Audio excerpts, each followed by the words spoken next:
So I've made a fair few videos and live streams about what is going on in Palestine in the current moment and over the last month or so. But of course, this has become such a worldwide event. Loads of celebrities are weighing in with their takes on the situation. Now, something I mentioned on Twitter the other day is that I've never seen so many celebrities come out and say stuff against the Israelis' actions, and I've also really never seen politicians condemn it in such explicit terms, especially, groups like the Squad in US politics. The language they're using and how they're describing the situation, while accurate, is something you don't traditionally see in Western politics when discussing Palestine and the actions of Israel. But what I want to do today is talk about the celebrities that have used their massive platforms to both bring awareness and educate people on the issue.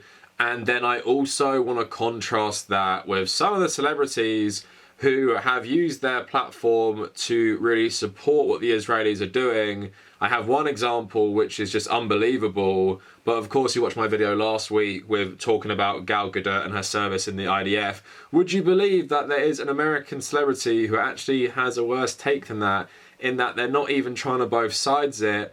They're saying that Israel leveling the Associated Press's news building was actually fine and okay. To support my work continuing for the future, regardless of what YouTube do, please consider becoming a patron. If you want to join our growing community, please check out the Discord and the subreddit in the description.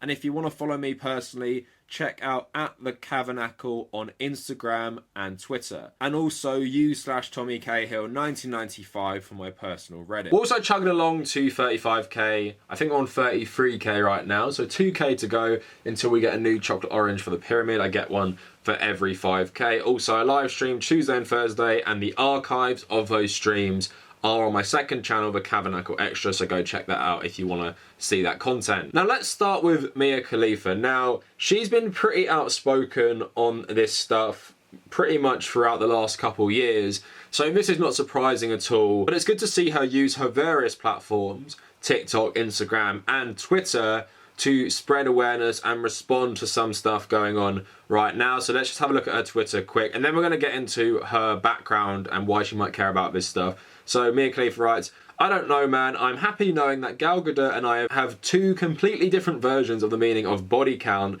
that will follow us for the rest of our lives," possibly referring to Gal's service in the IDF, which actually coincided with the 2006 war in Lebanon.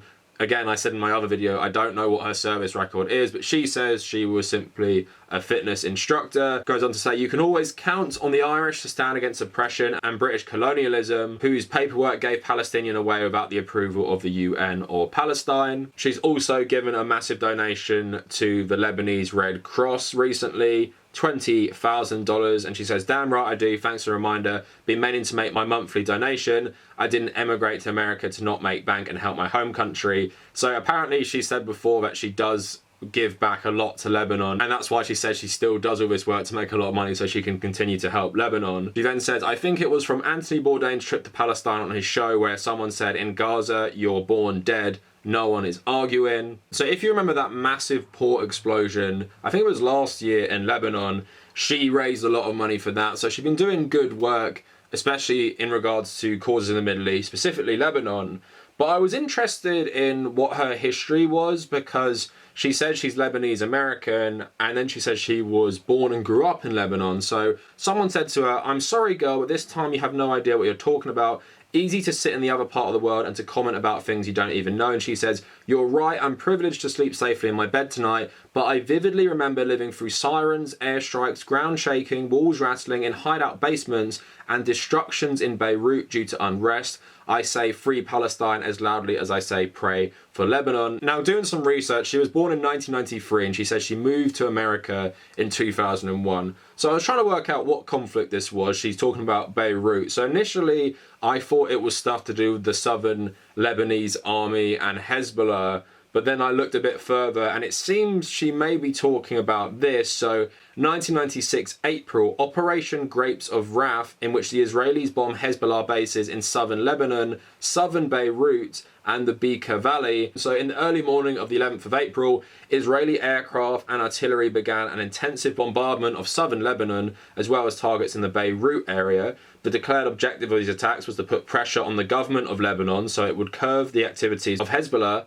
Israel conducted air raids on targets which included Katyusha launchers, Hezbollah installations and personnel, as well as vehicles and civilian infrastructure, some of which Israel said was being used for military purposes. Where have we heard this lately? The raids were accompanied by radio broadcasts urging residents to flee the area.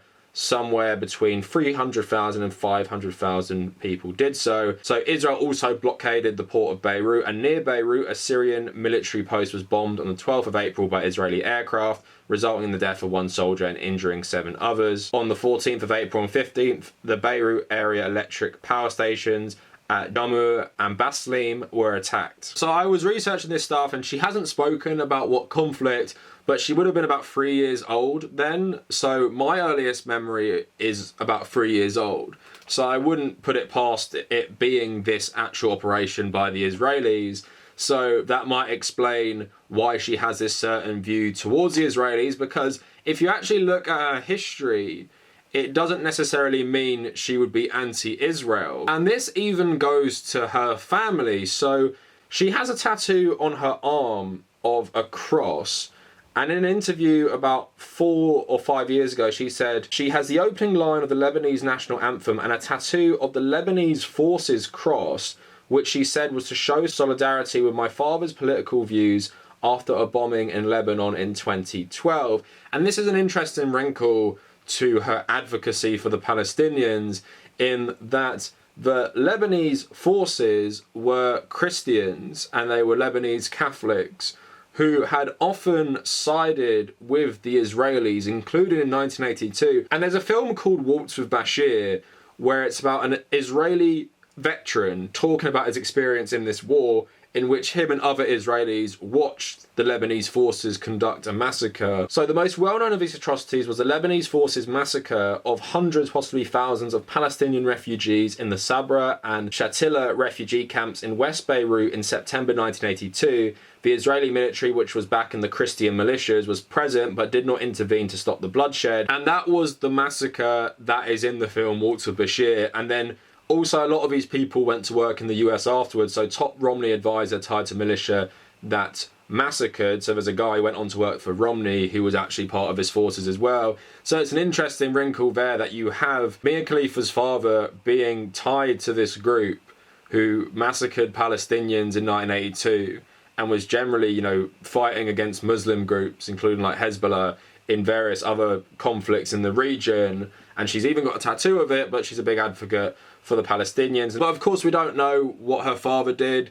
Possibly had nothing to do with anything like this, so maybe she just sees it as something like, you know, showing solidarity with him, and maybe as she's gotten older, which she hasn't spoke about it, she could regret it, who knows, because it seems that this group is very contrary to now her opinion on politics in the region. But shout out to D from my Discord server for helping me like learn about Lebanese politics and history, because I'm a bit ignorant on it, which is, you know, something that I'm not proud of, but it's extremely complicated. But you can see how much European colonialism has had a massive influence on Lebanon and all the conflict there. But let's go into Bella Hadid as well, which is another person who's been very, very outspoken about Palestine because she actually is Palestinian. So CNN reporting Bella Hadid joined pro-Palestinian protests. Bella Hadid made it clear this weekend where her support lies when it comes to the Israeli-Palestinian conflict.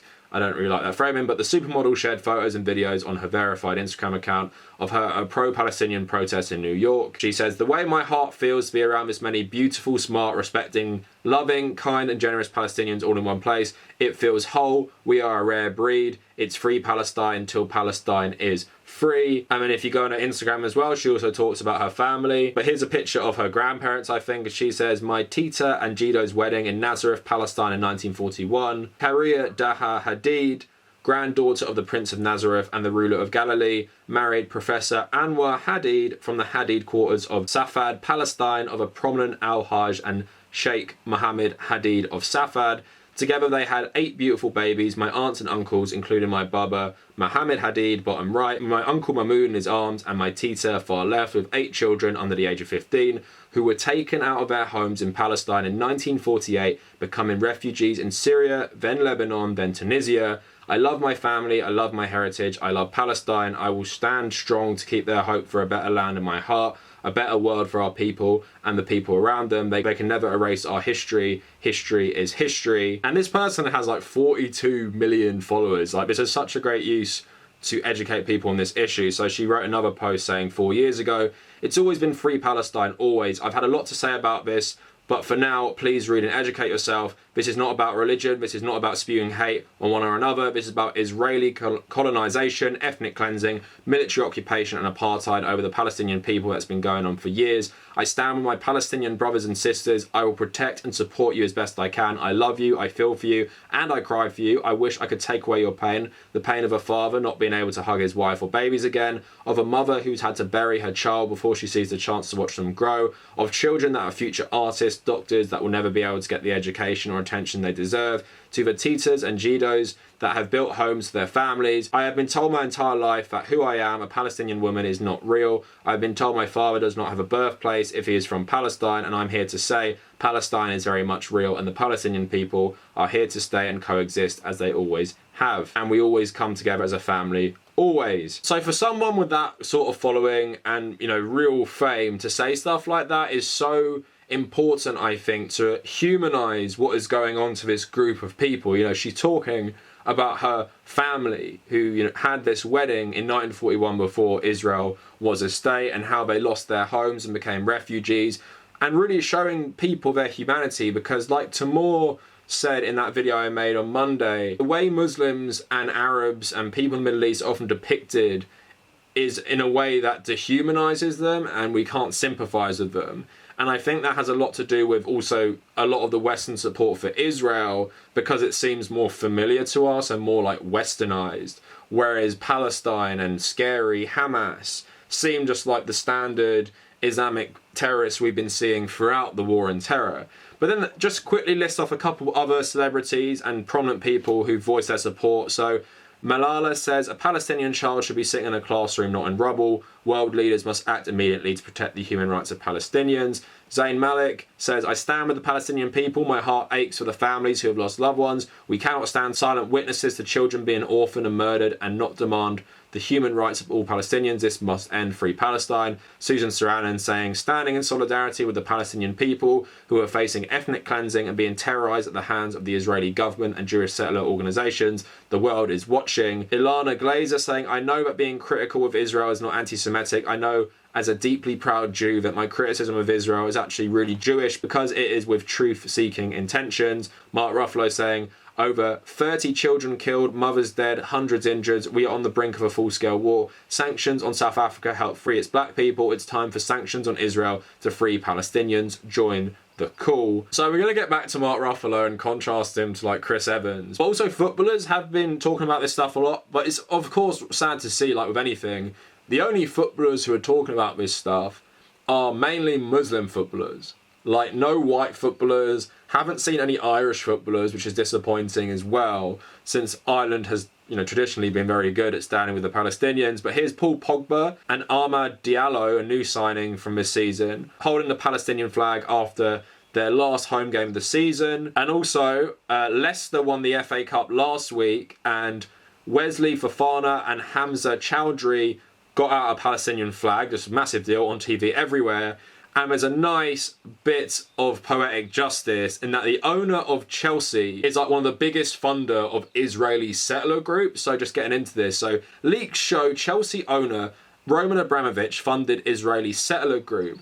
So companies controlled by the Chelsea owner Roman Abramovich donated tens of millions of pounds to a highly controversial Israeli settler group accused of displacing Palestinian families from Jerusalem. According to leaked documents seen by BBC News Arabic, the billionaire Russian oligarch who was granted Israeli citizenship in 2018, has been an avid philanthropist in Israel, donating huge sums to research and development. However, 4 companies he either owns or controls in the British Virgin Islands have contributed more than $100 million to ELAD, a group that supports settlements in the Palestinian neighbourhoods of occupied East Jerusalem. Those figures would mean that the British football club owner was the biggest single donor over the past 15 years to ELAD, a Hebrew word which means God, eternal faith. The group, which also receives backing from the Israeli government, has sought to strengthen the Jewish presence in the neighbourhoods of Silwan at the expense of its Arab residents. So that's nice to see that Abramovich's team is losing out in the FA Cup, and that was the first instance of footballers really doing this in public. And by that I mean Western footballers, because if you see in Turkey, they're all wearing shirts when they're training in the warm-up about showing solidarity with Palestine, so it's, you know, a big deal in this country at least. But now we sadly have to get to the celebrities that have had the worst takes on stuff. Now, Chris Evans hasn't said anything, but Chris Evans is actually pretty outspoken on politics. He just tweeted recently, "I love Katie Porter.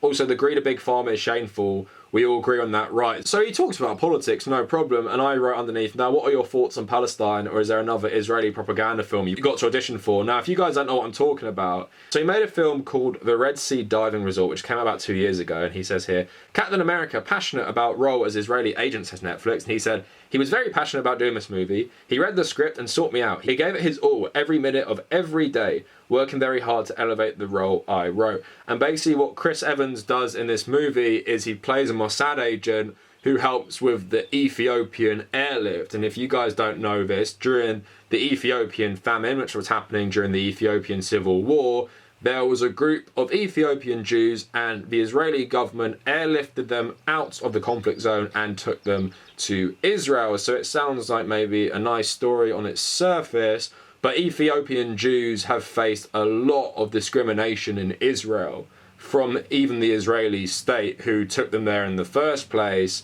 and they've actually been suffering violence at the hand of Israeli far-right mobs in recent months. So doing this propaganda that makes Israel look like benevolent and heroic, while they actually haven't treated this group very well at all, is pretty ironic and a massive contrast to Mark Ruffalo, who's calling for sanctions on the Israeli government, while another Avenger is starring in propaganda essentially for the Israeli government. Now, one of the most disappointing posts I saw was from Carly Chaikin. Now, you guys might not know who this is, but she is one of the main actors in Mr. Robot, which is one of my favourite shows. If you look at my little graphic for my channel, that's actually inspired by Mr. Robot. It's got Mr. Robot mask. Behind my head, there is a Mr. Robot mask that I got as a present once. I really love this show. I recommend everyone go watch it. Super good politics, very progressive, lots of anti-capitalist stuff in there, but it's just so well crafted as a show. Like, technically, the soundtrack is so good, the score is good, the cinematography is great, and obviously Rami Malek and Christian Slater and all the cast are really good. It's definitely like my favourite show, one of my favourite things ever. So this like personally really enraged me because her character is called Darlene, who is like this anti-capitalist, and her story arc ends in a way which is very anti-capitalist. The whole show was inspired by like the Arab Spring and Occupy Wall Street and things like that. So then she posts this on her Instagram. So first of all, she shared a post from like a far-right Israeli group talking about anti-Semitism and showing videos of anti-Semitism that has been present in some of the protests for Palestine. Obviously, you know, that is awful stuff. But I went on the page and then it was blaming Palestinians, trying to push revisionist history about 1948 and successive conflicts and wars and displacement after that. But I gave her the benefit of the doubt. I said, here's a person, maybe they don't know much about politics, and they just saw the post and the video is pretty shocking and they didn't check out the page. I messaged them telling them, you know, this is a far-right Israeli page, maybe you don't want to share this. But then our next post was so much worse. And I actually think this is the worst post from a celebrity I've seen, in that it's so explicitly endorsing the actions of the IDF. So she posted a story, a BuzzFeed article that says, on Saturday, an Israeli airstrike hit a refugee camp, Gaza, killing 8 children and 2 women. Hours later, more strikes devastated a 12-floor residential building in Gaza that housed international news organisations, including AP and Al Jazeera, in a move widely condemned as a threat to the free press in the region. The Israeli military claimed that a strike on the building was necessary because it contained Hamas military intelligence assets. So the Associated Press denied this. The US Secretary of State said he'd seen no evidence from the Israeli government that Hamas were operating in this building. It looks like just an attack on the free press, people who were exposing Israeli war crimes and destruction in Gaza. Of course, Al Jazeera, you can understand why the Israelis would hate them anyway, because of their solidarity with Palestine historically.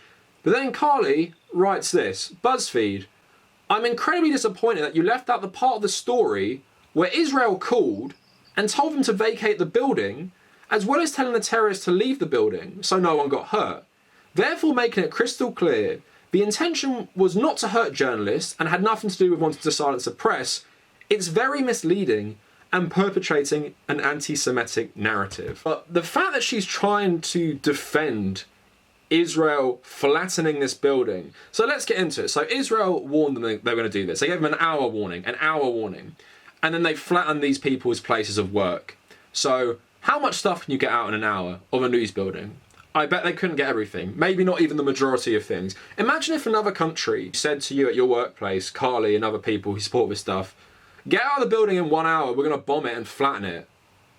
And you're just going to be like, oh, they gave us a warning, off we go. They didn't actually want to kill us or silence us. Just imagine you're at your office, right? And imagine how the destruction of your office, no matter what job you do, all the servers, all the equipment, the capacity to actually broadcast stuff, that is all now gone. Because apparently Hamas were in the building, which is very, very strange. And like the US Secretary of State said, there was no evidence to this. So it's so gross that someone who is in a show like Mr. Robot is defending their stuff. And there's actually a plot in Mr. Robot. Part of the plot is that they want to blow up this building because it has the paper records of banks and, you know, mortgages and rents of free people, right? And one of the characters wants to just blow it up. And he says, we'll warn people and get people out and everything. One of the other characters does not want to do that and actually nearly kills themselves, stopping the building from blowing up. You're in a show that has that as part of the plot, and then you go on Instagram and defend the Israelis doing what the good characters in the show stopped because they knew it would hurt people and it's not what they wanted and they were against this type of violence. Again, it's just so crazy how you can star on this show that literally even has a very direct parallel to what you've just defended and still say this stuff. And it just shows me, you know, more than ever that a lot of actors who star in shows like this, it doesn't really matter, it doesn't rub off on them. And it's the creative vision of the people in charge, like someone like Sam Esmail, who is the main creative force behind that. It's also very disappointing that someone like him, who is Egyptian as well, has stayed silent on the Palestine stuff. He hasn't said anything about it, but he's been tweeting a lot, and he tweets a lot about politics.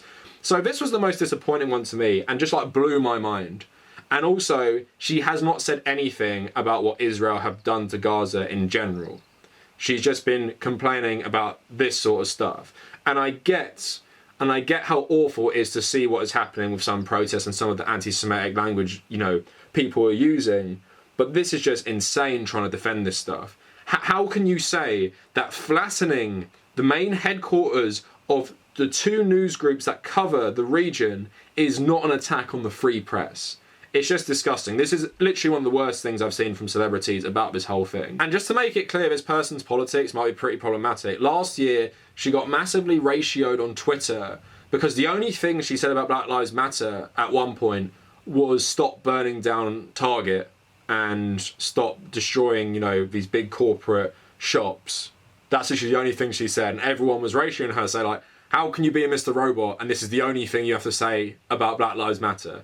Again, this person just seems completely out of touch with politics, which is disappointing because they've starred in like a highly, highly political show. And again, pretty disgusting. And someone whose work I really admired.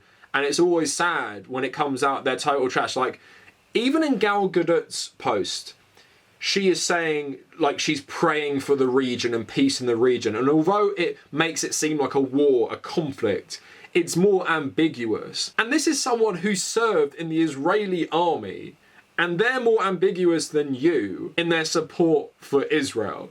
Again, I literally could not believe what I was reading, and like I said, I don't really care about Gal Gadot, and it's not surprising she puts out a trash statement like she did last week.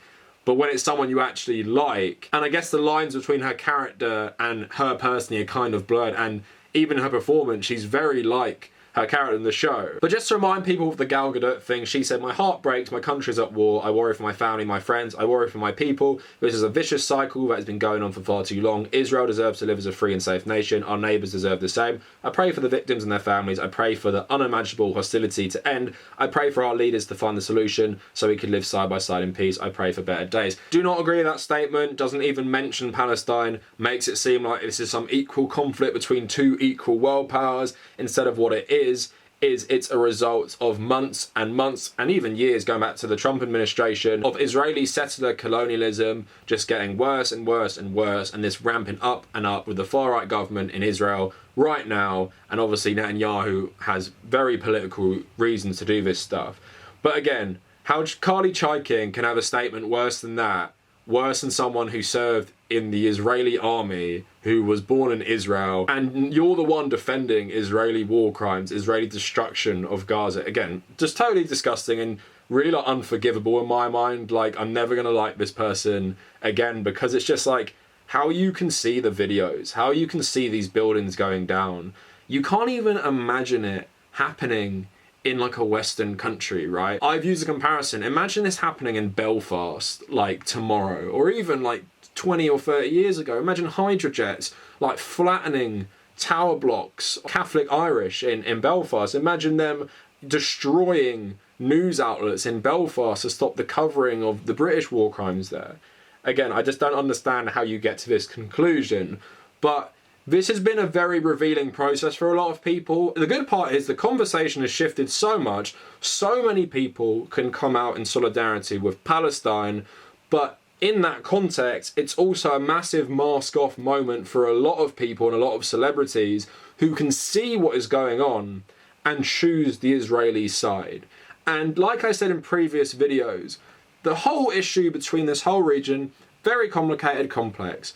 But what is going on right now? You know, you don't even have to advocate for the solution. You don't need to talk about, should it be two states? Should it be a secular one state? Should all this stuff happen? You don't even need to talk about this stuff. All you need to do is raise awareness about what Israel is doing to Palestine right now and how it is wrong. And then hopefully we can progress the discussion on how this continued aggression against the Palestinians going back 70 years is wrong.